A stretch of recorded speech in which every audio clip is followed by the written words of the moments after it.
We have breaking news out of the Middle East.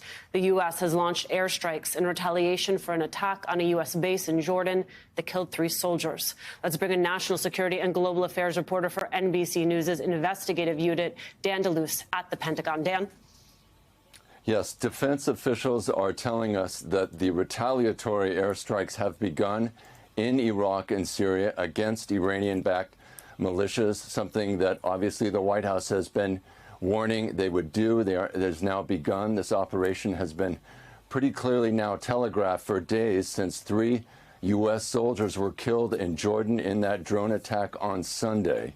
And now this operation has begun. And keep in mind, administration officials have made it clear that this is not a one-off, that this will extend beyond today, over days. It will be a campaign, and it will involve multiple strikes and other operations. But right now we can say that the retaliatory strikes have begun in Iraq and Syria against those Iranian-backed militias that have launched more than 160 attacks on U.S. forces since October 7th, since that war started between Israel and Hamas.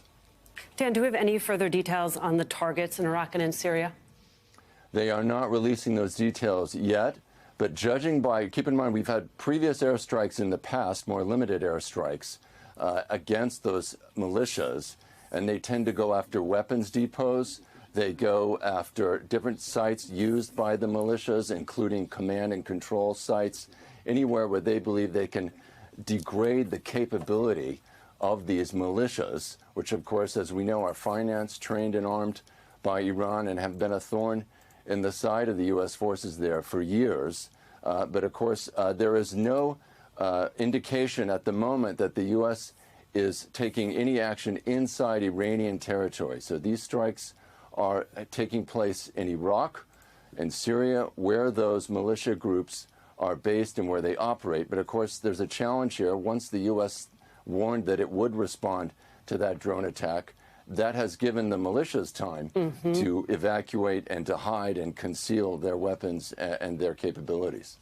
Dan, as you described, as officials have described, this is likely to be a tiered approach. Your sense of what that might look like? I think we're going to see a much larger scale of airstrikes than we've seen up until now, right? Until now, they were quite limited, quite calibrated over the past few months. This is going to be a much larger scale involving a lot more aircraft, a lot more missiles, dozens of targets, I would guess, judging by what they've been indicating in advance. And then keep in mind, too, at some point, I think it's fair to assume there will be strikes at sea, or excuse me, against the Houthis in Yemen, who have been attacking those commercial ships in the Red Sea and the Gulf of Aden. We have no indication there are any operations right now targeting the Houthis in Yemen at the moment. But I think it's fair to assume that that will come as part of this multi-tiered campaign, as they're describing it.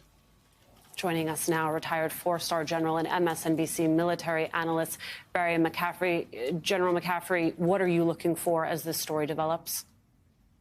Well, I think since the strike on Tower 22 with a pretty significant U.S. casualties, three killed in action, more than 50 now reporting wounded in action, U.S. intelligence has been blanketing the region, trying to see where the threats are. They are moving. They're all trying to disguise themselves. They've turned off all their radios. The Houthis have turned off their radars in particular. But we've been watching them moving. So I won't think that we have lost much in terms of delaying multiple days. If anything, we've added to it because they get them up and running. As Dan very accurately reported, this is going to be a multi-week probably response, hopefully decentralized. It will involve both U.S. Navy and Air Force power. There may well be classified aspects to it. In other words, Delta Force going into Syria or other places and snatching some of these leaders. Never mind cyber warfare and economic action. So, as Secretary Austin stated, we got to degrade capabilities and not just do a one-off campaign. To your point about what Defense Secretary Austin said yesterday, he said specifically, it's time to take away even more capability than we've taken in the past. Give us a sense of scope. What might that look like?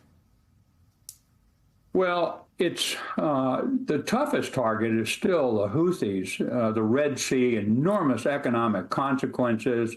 It's affecting world trade. It's driving up prices. The Egyptians remain mute with their Suez Canal losing revenue. So what you do about the Houthis is hard to program. You know, they got about a third of the country. It's a Shia militia organization, very closely allied with Iran. It's got some fairly significant weapons, both ballistic and drone missiles, and it definitely can strike in this very constrained waterway, international shipping. That one's a real challenge. I think the terrorist organizations in both Syria and Iraq, it'll have to be over time. We'll just have to watch for them. Every time they move, they'll get struck. But even there, we have an unusual problem. Iraq vehemently opposes any U.S. military action inside Iraq. We're there, 2,500 troops, with part of an international coalition, counter ISIS in nature, at the request of the Iraqi government. So, you know, Secretary Blinken, who's made every effort to try and keep this conflict from escalating, is now facing renewed challenges. The good news, we're not going into Iran with strikes yet. General McCaffrey, can you give us a sense of how you define success with a mission like this? Well, that's the $64 million question for sure. I think that to some extent, you simply have to respond. I've been really distraught listening to people say, well, now they've killed some U.S. soldiers. Now we got to act. We've had 160 some odd strikes on U.S. forces. You simply cannot take away the inherent right of self-defense and immediate action and decentralized responses if you're going to keep military forces deployed in such a dangerous environment. So hopefully those days are behind us, and we'll now have a more active protection of the forces themselves. But the important question you raise is, what is the strategic purpose for these deployments? And we're going to have to rethink that, because bombing militia units and Shia militia units in Iraq is not a long-term solution to anything. Well, give us a sense of what those conversations look like when you're talking about strategic purpose. That is something that is constantly evaluated and reevaluated. You have been in the rooms where those conversations happen. Give us a sense. How frequently are they happening? How many times will they happen in the next few days? What are the data points they will be looking for? Well, that National Security Council meets at various levels of officialdom, you know, from the three-star Pentagon level, is whole of government, State Department, Treasury, Department of Homeland Security, all of them are involved. This is going on day and night, 7 days a week, trying to manage really the top current defense challenge to the United States. By the time an issue gets to the NSC, there are no good options. Everything you're considering has unpalatable implications. What happens after we take this action? That's why I think wisely they're publicly signaling we're not going to go after Iran yet. Iran is the centerpiece orchestrating, funding, training, equipping, and to some extent directing what is a regional war against U.S. and Israeli interests, and part of the domination of the Sunni Muslim population. So it's not going to go away with this current air campaign. We're in a long-term, complex, dangerous situation that we have to face up to. General McCaffrey, there is, of course, always in these situations a question of proportionality. How does the Biden administration decide what is a proportional response? How do they make that decision, that determination? Well, I hope they're deciding on a disproportional response.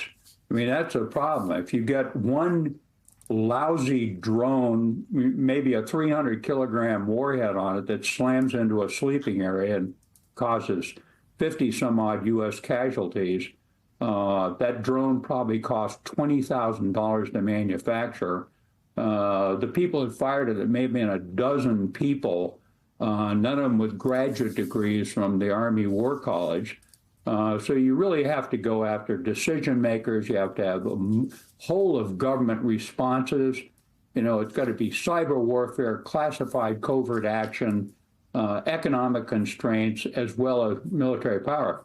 We got to up the game. You know, I hope we're going to see U.S. Air Force heavy bombers going after fixed installations, not a targeted 500-pound JDAM, but 100 munitions striking a target to try and stun these people and have them change their ways.